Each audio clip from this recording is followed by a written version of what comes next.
Hello future officers. तो हम क्या कर रहे हैं, हम डेली 10 क्वेश्चंस लगा रहे हैं जिसके अच्छे खासे चांसेस हैं आपके यूपीएससी प्रीलिम्स 2026 में आने के। राइट, तो ये सीरीज चल रही है। अभी तक कितने लेक्चर्स आ चुके हैं? आई थिंक 12 लेक्चर्स अभी तक आ चुके हैं। बीच में एज यू ऑल नो थोड़ी तबीयत डाउन हो गई थी आप सबके। मेरे पास टेक्स्ट आए हैं बच्चों के कि मैम क्या हो गया था। भाई तबीयत ख़राब हो गई थी, मौसम बहुत ख़राब चल रहा है, और इसलिए मैं भी आपको यही चीज़ कहना चाहूँगी कि भाई अपनी तबीयत का बिल्कुल ध्यान रखें, क्योंकि जो डेली आप जो वर्क कर रहे हो वो बिल्कुल रुक जाता है, जैसे कि मेरे साथ हुआ।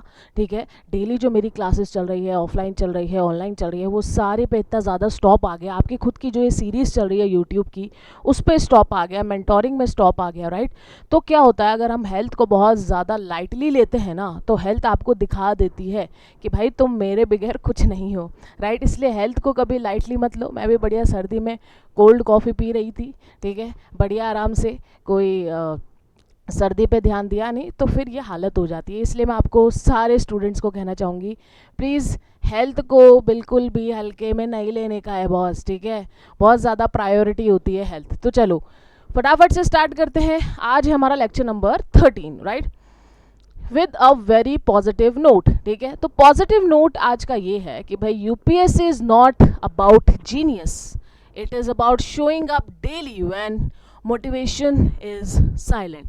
ठीक है, तो ये तो वही आप बोलोगे मैम, आपका वही क्लासिक डायलॉग है यहाँ पे कि बीइंग कंसिस्टेंट। राइट, अगर आपने इंटरव्यूज़ वगैरह देखे होंगे, ठीक है, मेरा भी एक वो है बैरफुट विद नादिया। ठीक है, उसमें मैंने आईएएस और आईएफएस सर से यहाँ पे बात करी, और भी सेशंस यहाँ पर होंगे ताकि आपको पता चले भाई ब्यूरोक्रेटिक लाइफ होती कैसी है। राइट, तो उन सेशंस में आपने सुना होगा कि उनमें से कोई भी ये नहीं बोलेगा आपको कि भाई हम तो जीनियस ही थे, हमने तो बिल्कुल ही जीनियस तरीके से, हम तो पैदा ही जीनियस हुए थे, ठीक है, इसलिए हमारा यूपीएससी यहाँ पे निकल गया। नहीं, उन्होंने ये चीज़ बोली है कि हमने मेहनत करी है और हमने कंसिस्टेंटली मेहनत करी है, हम रुके नहीं हैं। हमें ऐसा नहीं है कि आज हमें मोटिवेशनल कोट नहीं मिला, आज तो नादिया मैम ने मोटिवेशन पढ़ाया ही नहीं, तो हम तो रुक जाएंगे, आज तो हमारा दिन बिल्कुल हम वेस्ट कर देंगे। राइट, तो being consistent, showing up daily is the ultimate Mantra for UPSC.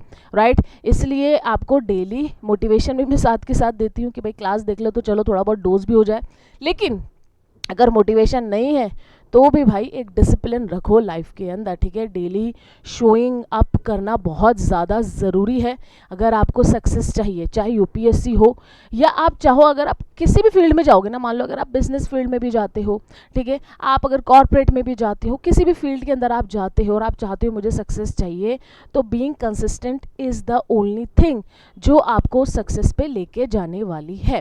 Right, तो भाई डेली आपको शो अप होना है, डेली मैं भी आपकी क्लासेस अपलोड करूंगी, डेली ये क्लासेस लो। ऑल्सो जब हम ये क्वेश्चन स्टार्ट करने वाले, आई विल से कि पॉज करके देखना कौन सा क्वेश्चन आपको आया है। ठीक है, और आई वांट कमेंट कि भाई कितने question, like 10 questions I always do, तो 10 क्वेश्चंस में से कितने क्वेश्चंस आपके राइट गए हैं। ठीक है, इससे क्या होगा, इससे आपको पता चलेगा कि यार आप कितना आपने पढ़ा है, कितना आपको आता है और कितना आपको इंप्रूवमेंट की ज़रूरत है, और मुझे भी पता चलेगा कि स्टूडेंट्स को यहाँ पे किस तरीके से क्वेश्चन यहाँ पे सॉल्व आउट हो रहे हैं। राइट, तो चलो लेट्स गेट स्टार्टेड कि भाई लफड़ा है क्या, लफड़ा अनलॉक करते हैं। ठीक है, तो भाई लफड़ा ये है कि मणिपुर की तो हालत आपको पता ही है। ठीक है, तो मणिपुर का लफड़ा बहुत ज़्यादा ट्रेंडिंग पे है। Why, because you can see कि भाई मणिपुर की क्या हालत है। आप कितना भी किसी चीज़ को छुपा लो या किसी चीज़ को मीडिया मेन स्ट्रीम में मत लेकर आओ, लेकिन देखो इंटरनेट का ज़माना है गाइज। राइट, छोटी छोटी चीज़ें पता चल ही जाती है। इंटरनेट, अगर आप बोलो ना, बहुत लोग बोलते हैं कि यार इंटरनेट आ गया है तो परेशान हो गए, भाई इंटरनेट आ गया है तो आपको हर वर्ल्ड के कोने से सच्चाइयाँ पता चलती है। राइट, तो मणिपुर की जब सच्चाई आई कि भाई इन फरवरी 2025 the government of India impose president rule in Manipur under Article 356 of the Constitution after the state CM N Biren Singh resigned amid ethnic violence and political deadlock. Right, तो अभी तक भी देखो यहाँ पे इमरजेंसी चल रही है, February 13, 2026। ठीक है, तो मणिपुर में यहाँ पे इमरजेंसी देखने को मिल रही है। ठीक है, यहाँ पे क्या लगा दिया है, प्रेसिडेंट रूल यहाँ पे लगा दिया है मणिपुर के अंदर, और देखो लगाना भी ज़रूरी ही था। जिस तरीके के हालात मणिपुर के अंदर हो रहे थे, जिस तरह, मतलब seriously I was also very shocked कि एक ह्यूमन किस हद तक जा सकता है एथनिक वायलेंस के लिए।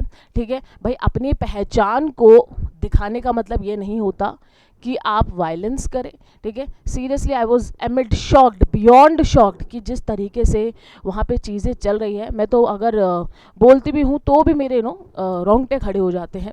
तो लोगों ने तो उस चीज़ को एक्सपीरियंस किया है, राइट। तो इसलिए it is very high time कि भाई सेंटर इस चीज़ को, ठीक है, ऐसे लेट गो ना करे जब तक कि मामला बहुत अच्छे से ठंडा नहीं हो जाता है, जब तक इस चीज़ पे बहुत ज़्यादा प्रेशर बनाए रखे, ठीक है। तो वही प्रेशर बनाए रखने का तरीका था यहाँ पे प्रेसिडेंट रूल का, ठीक है। तो अब ये प्रेसिडेंट रूल से यहाँ पे एक टॉपिक बहुत ज़्यादा हाईलाइट होता है, that is a very important topic for your polity, that is what, that is emergency provisions, right. तो यहाँ पे आज हम 10 क्वेश्चंस करने वाले हैं एमरजेंसी प्रोविजन के ऊपर।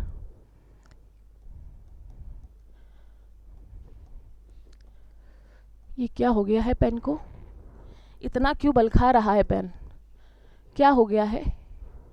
इतना एस्थेटिक नहीं बनना है आपको, थोड़ा सा।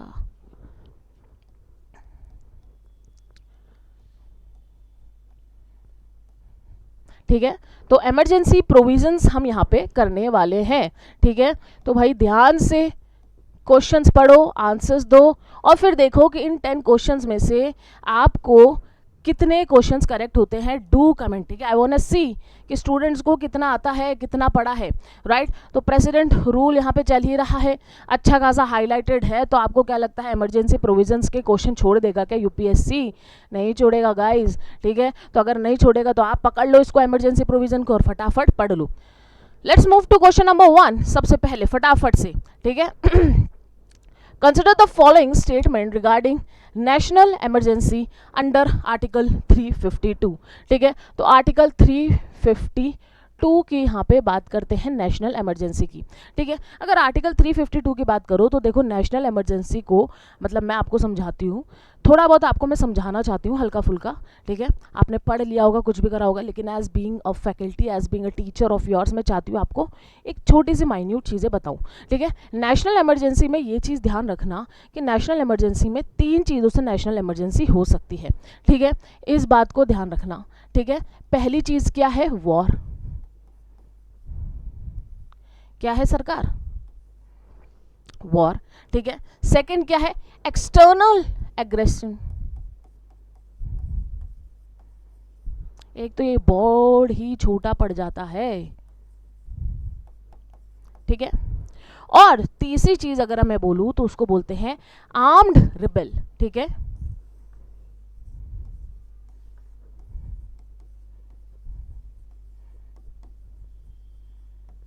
ठीक है, अब इस चीज पे ध्यान देना, जो ये तीसरी चीज है ना, इस पे ध्यान देना, ठीक है।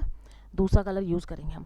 अगर हम आर्म्ड रिबेलियन की बात करते हैं तो ये 44th कॉन्स्टिट्यूशनल अमेंडमेंट से आया है, ठीक है। क्यों? क्योंकि पहले क्या था, पहले इसको इंटरनल डिस्टर्बेंस में डाल दिया जाता था, और सेंटर क्या करती थी, सेंटर इस चीज़ का भरपूर फायदा उठा के बोलती थी यार इंटरनल डिस्टर्बेंस हो गया, इंटरनल डिस्टर्बेंस हो गया, भाई इमरजेंसी लगा देते हैं, इमरजेंसी लगा देते हैं, राइट। तो भाई इसलिए armed rebellion 44th constitutional amendment से ये टर्म यहाँ पे डाला गया, ठीक है। इस बात को ध्यान रखना, ठीक है। इस बात को और ध्यान रखना कि जो आर्टिकल 19 है वो इन दोनों में तो सस्पेंड हो सकता है, ठीक है, आर्टिकल 19, लेकिन इस केस में वो सस्पेंड नहीं होगा, ठीक है। इस बात को भी बिल्कुल एकदम प्यार से ध्यान में रख लेना। आर्टिकल 19 क्या था? Right to freedom, right, right to freedom of expression, assembly, free movement, right. तो ये यहाँ पे ऑटोमेटिकली सस्पेंड नहीं होगा थर्ड केस के अंदर। चलो ठीक है, तो ये छोटी सी चीज़ है जो मैं आपको बताना चाहती थी। चलो लेट्स गेट स्टार्टेड।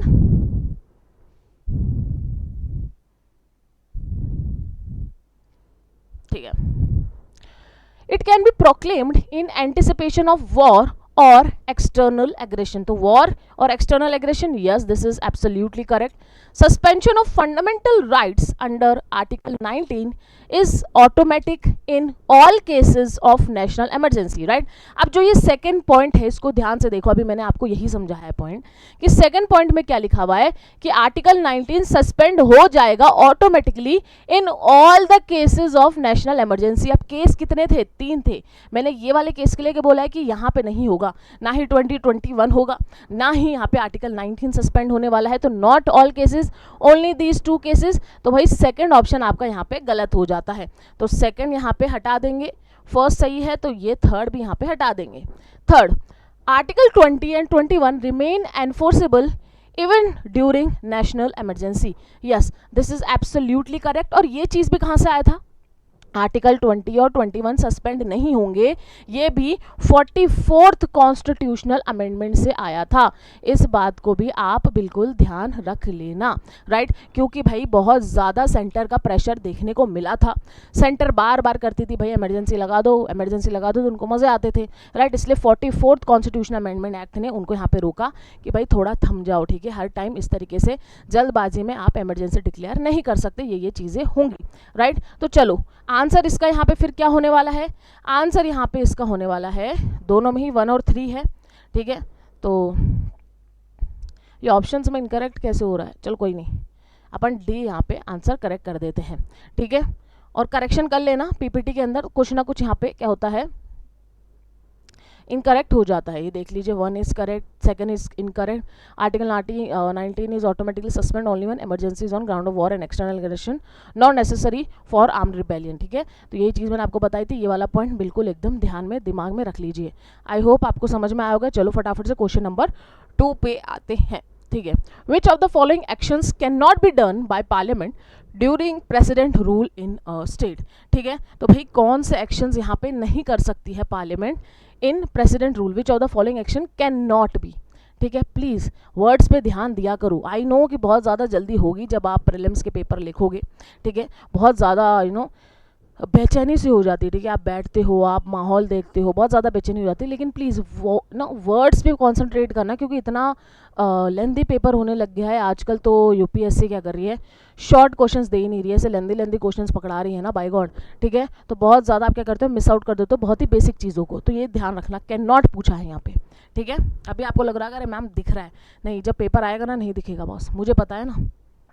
तो आप बच्चे आते हो ना, जब पेपर देखो, अरे मैम ये तो आता था, अरे यार मैम ये, ठीक है। तो ये ध्यान रखना, ठीक है। Make laws for the can not, ठीक है, make laws for the state legislature, देखो भाई वो लॉज बना सकता है, तो this is absolutely correct here. एक सेकेंड,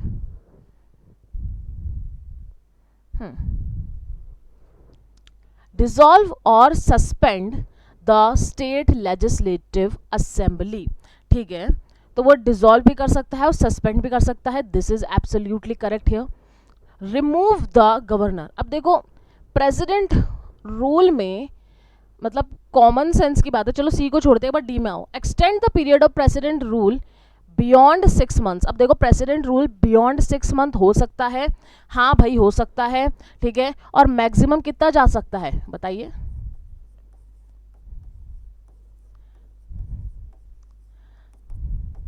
ठीक है, मैक्सिमम 3 इयर्स तक जाने वाला है। लेकिन इसमें भी एक और ट्विस्ट सुनना, इसमें एक और ट्विस्ट ये है सर कि जब आप 1 ईयर से बियॉन्ड अगर एक्सटेंड करते हो ना, किसको, आपके प्रेसिडेंट रूल को अगर आप 1 साल से बियॉन्ड एक्सटेंड करते हो, तो आपके पास ये कंडीशंस होनी चाहिए क्या, कि भाई या तो नेशनल इमरजेंसी चल रही है, या यहाँ पे इलेक्शन कमीशन सर्टिफाई कर दे कि हाँ भाई यहाँ पे प्रेसिडेंट रूल और ज़्यादा एक्सटेंड होना चाहिए, 1 ईयर तक और एक्सटेंड होना चाहिए, 1 साल से ज़्यादा, ठीक है। तो वो 2 कंडीशन फुलफिल होगी, ठीक है, दोनों में से जो भी कंडीशन फुलफिल होगी तभी 1 ईयर प्लस एक्सटेंड किया जा सकता है प्रेसिडेंट रूल को, इस बात को ध्यान रखना, ठीक है, इस पॉइंट को। लेकिन अब सी पॉइंट में आते हैं, रिमूव द गवर्नर, ठीक है। तो भाई आप मुझे एक बात बताइए कि भाई वो रिमूव क्यों करेगा गवर्नर को, ठीक है, गवर्नर तो यहाँ पे सेंटर का खुद का एजेंट है, राइट। तो ये कॉमन सेंस लगा कर भी आप यहाँ पे आंसर सी दे सकते हो, ठीक है। चलो आगे बढ़े, क्वेश्चन नंबर 3 पे आते हैं। थोड़ी जल्दी करते हैं, ठीक है, मैं चाहती हूँ वीडियो बहुत ज़्यादा शॉर्ट रहे, ठीक है, आपको समझाने के चक्कर में बहुत ज़्यादा जल्दी होता है, मैं नहीं समझाऊंगी ज़्यादा, ठीक है, फटाफट करेंगे।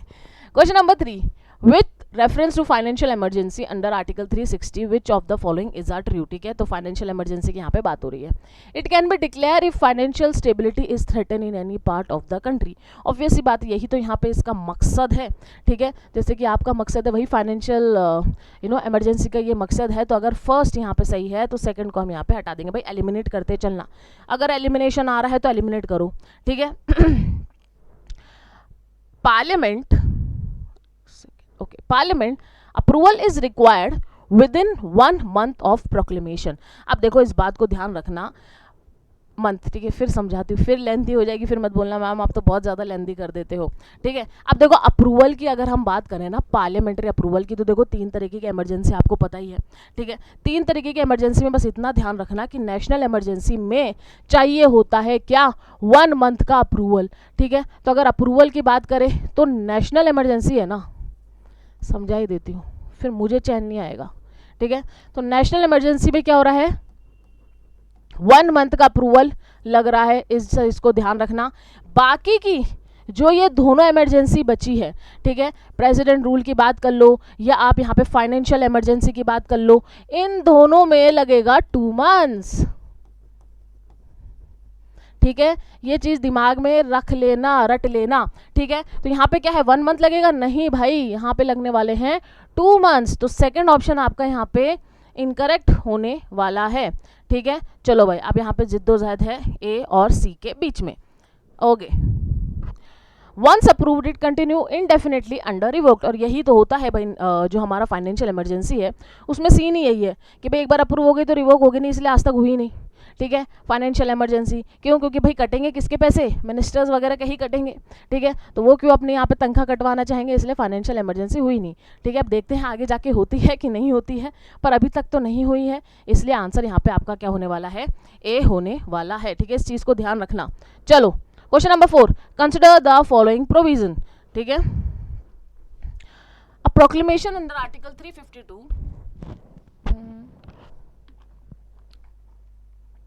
वही बात है, अभी समझाई ना, ठीक है। 352, 356 और 360, अभी आपको मैंने बताई थी पार्लियामेंट्री अप्रूवल की बात, और उसी पे ही ये क्वेश्चन यहाँ पर आ गया। 352 अपना क्या है, नेशनल इमरजेंसी है भाई, ठीक है। शॉर्ट फॉर्म में लिख दूँ, लॉन्ग फॉर्म में नहीं लिखूँ, ठीक है। और ये क्या है, 356 का है आपका प्रेसिडेंट रूल है, और ये आपकी फाइनेंशियल इमरजेंसी है, ठीक है। मैंने आपको क्या समझाया कि भाई सिर्फ एक ही है जिसके अंदर 1 मंथ लगेगा approval, that is national emergency, बाकी सब में 2 महीने लगने वाला है, राइट। तो यहाँ पे क्या लिखा हुआ है, must be approved with in 1 month. हाँ भाई, ये चीज़ एकदम करेक्ट है, ऑप्शन नंबर 1 आपका क्या होने वाला है, करेक्ट होने वाला है, ठीक है। तो इसको एलिमिनेट कर देंगे। A proclamation under 356 must be approved by the parliament within 1 month. No, this is absolutely incorrect. It would be 2, ठीक है। तो भाई यहाँ पे सेकंड हम अगर इनकरेक्ट कर देंगे तो ये हट जाएगा। A proclamation under 360 must be approved by parliament within 2 months. Exactly, this is the absolute correct answer. तो आंसर यहाँ पे आपका ए होने वाला है। अगर आपको ये चीज़ आती है तो ईजी क्वेश्चन था ये, ठीक है। क्वेश्चन नंबर 4 था ना ये, चलो 5th पे आते हैं। ओके, असर्शन और रीजन पे आते हैं, ठीक है। During president rule the president can assume all power of the high court. देखो जो जुडिशरी होता है, ठीक है, जुडिशरी बिल्कुल जो जुडिशियल स्ट्रक्चर होता है वो यहाँ पे डिफरेंट होता है, ठीक है। लेजिस्लेचर, एग्जीक्यूटिव एंड जुडिशरी, ठीक है। तो जुडिशरी की यहाँ पे पावर्स किसी भी तरीके से हैम्पर नहीं की जा सकती, ठीक है। तो यहाँ पे बिल्कुल ही एब्सोल्युटली इनकरेक्ट है ये। Reason, the breakdown of constitutional machinery in a state affects the judicial structure too. No, it will never affect the judicial structure. Judicial is a complete separate pillar here, right? तो दोनों के दोनों जो option है वो incorrect है sir जी। तो A and R are true नहीं, A and R are true no, A is true no, A and R are false. Exactly, D is your answer here, right? चलो फटाफट से क्वेश्चन नंबर 6 पे पहुँचते हैं। Okay. Which of the following is a unique constitutional safeguard introduced by the 44th, देखो starting में ही 44th मैंने बताया था, 44th अमेंडमेंट पढ़ के जाना गाइस, ठीक है। रिलेटेड टू इमरजेंसी प्रोविजन, ठीक है। विच of the following is a unique constitutional safeguard. Constitutional safeguard की यहाँ पे बात की गई है, क्या हुआ था बताइए। बताए 44th अमेंडमेंट में कॉन्स्टिट्यूशनल सेफगार्ड बहुत सारे डाले गए थे इमरजेंसी को लेके। उसमें से एक बहुत ही इंपॉर्टेंट सेफगार्ड ये भी था कि भाई अगर आप यहाँ पे इमरजेंसी डिक्लेयर करो तो ऐसा ना हो कि मैंने बोल दिया भाई इमरजेंसी डिक्लेयर हो गई तो इमरजेंसी डिक्लेयर होनी चाहिए, ठीक है।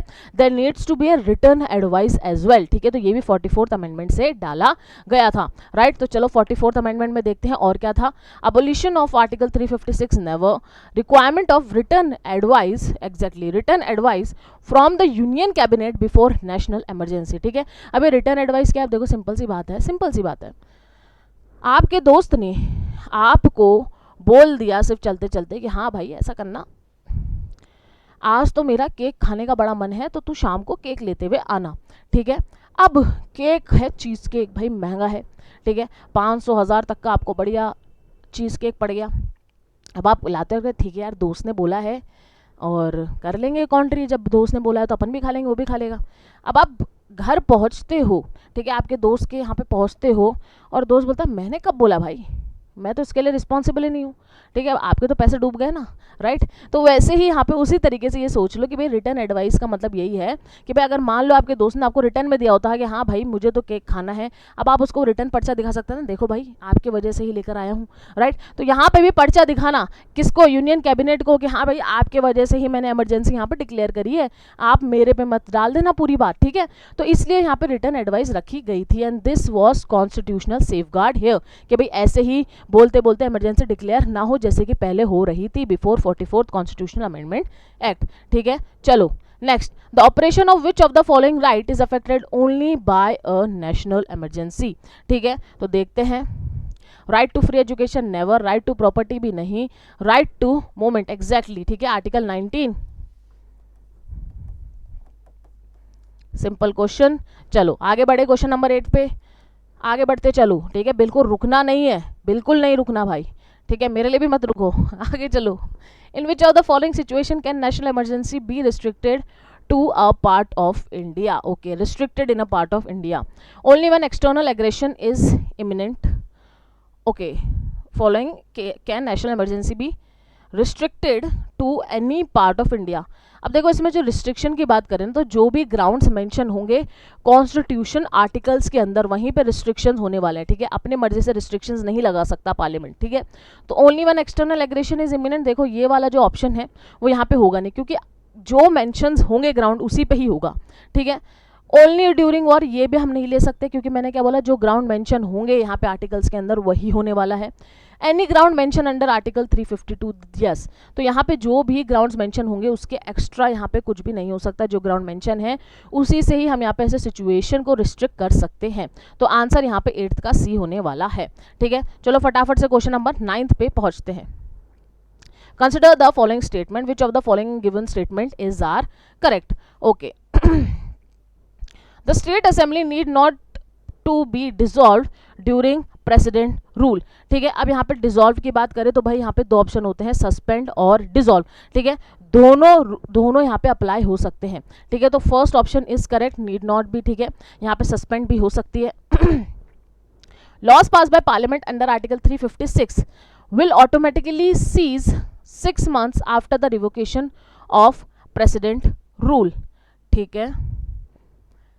वापस से इस चीज को पढ़ते हैं, थोड़ा सा मुझे स्टेटमेंट इनकरेक्ट कर रहा है। Law pass by parliament under article, ठीक है, emergency will automatically cease 6 months after the revocation of president rule. देखो ऑटोमेटिकली सीज नहीं होता है, देखो लॉज चलते रहेंगे जब तक यहाँ पे क्या होता है उसको रिपेल नहीं किया जा सकता, ठीक है। तो जब तक रूल्स रहेंगे जब तक उसको रिपेल नहीं किया जाता, ठीक है, उसको हटाया नहीं जाता, ठीक है। तो ये स्टेटमेंट बिल्कुल की बिल्कुल गलत है, ऐसा कोई भी कंडीशन यहाँ पे आपको देखने को नहीं मिलने वाली। तो आपका आंसर यहाँ पे 1 होने वाला है। चलो नेक्स्ट क्वेश्चन पूछते हैं, which of the following statement regarding financial emergency is correct, ठीक है। It automatically suspend fundamental right, no. It has never been declared in India, exactly this is a good thing, ठीक है। अब चलो financial emergency में एक और चीज़ मैं पूछना चाहूँगी, ठीक है। जब इमरजेंसी होती है तो पार्लियामेंट को कौन सी मेजॉरिटी से इमरजेंसी डिक्लेयर करनी होती है, ठीक है। तो मैंने मंथ तो बता दिए थे आपको कि इस मंथ तक आपको हाँ करना पड़ता है, लेकिन व्हाट अबाउट द मेजॉरिटी, ठीक है। ये देखो, अगर ये मेजॉरिटी की बात करते हैं, ठीक है, तो ये बताओ प्रेसिडेंट रूल फाइनेंशियल इमरजेंसी और क्या बचा अपना नेशनल इमरजेंसी, हमेशा इनको अलग रखना है, इन तीनों, मतलब इसको अलग और इन दोनों को अलग, ठीक है। अगर हम यहाँ पे मेजॉरिटी की बात करते हैं ना सर, तो जो ये नेशनल इमरजेंसी है इसमें लगने वाली है क्या, स्पेशल मेजॉरिटी, ठीक है, क्योंकि ये स्पेशल केस है, ध्यान रखना इस चीज़ को ध्यान से, ठीक है। तो नेशनल इमरजेंसी में लगने वाली है स्पेशल, और इन दोनों केस की अगर हम बात करते हैं तो ये तो भाई सिंपल में ही निमट जाएंगे, ठीक है। तो सिंपल मेजॉरिटी यहाँ पे लगने वाली है, ठीक है। तो इन दोनों को ध्यान रखना, ये मैंने सोचा चलो बता देते हैं, किसी बच्चे को अगर समझ में नहीं आए तो रटने की बात नहीं, बस इसको अलग रखना, नेशनल इमरजेंसी को, इन दोनों को अलग रखना। नेशनल इमरजेंसी में अगर हम यहाँ पे बात करें तो स्पेशल आएगा, plus approval with in 1 month आने वाला है, ठीक है। बाकी इन दोनों के 2 मंथ्स चाहिए, ठीक है। तो इस तरीके से अलग कर लेना, ठीक है, इजीली हो जाएगा, ठीक है। तो मिलते हैं आपसे नेक्स्ट क्लास में, नेक्स्ट क्वेश्चन में। डेली हम यहाँ पे क्या करने वाले हैं, 10 क्वेश्चंस लगाने वाले हैं। और आई एम रियली सॉरी, मेरी थोड़ी तबीयत बहुत ज़्यादा बिगड़ गई थी गाइस, ठीक है, वरना मैं क्लासेस को इतने दिन स्टॉप नहीं करती, क्योंकि मैं जब अगर कोई सीरीज स्टार्ट करती हूँ तो मैं इसको कंप्लीट ज़रूर करती हूँ, मेरा कमिटमेंट होता है, ठीक है, चाहे कुछ भी हो जाए, ठीक है। तो मैं तो उसको कंप्लीट करूँगी, आपको भी इसको कंप्लीट करनी है, और इनमें से क्वेश्चंस आएंगे, ये टॉपिक्स बहुत ज़्यादा हाईलाइट पे है, यूपीएससी के कान खड़े हैं, अच्छे से पढ़ लो, सीरियसली कोई क्वेश्चन मिस ना हो आपका, ठीक है। तो चलो मिलते हैं आपसे नेक्स्ट क्लास में, bye bye, take care guys, पढ़ते रहो, आगे बढ़ते रहो।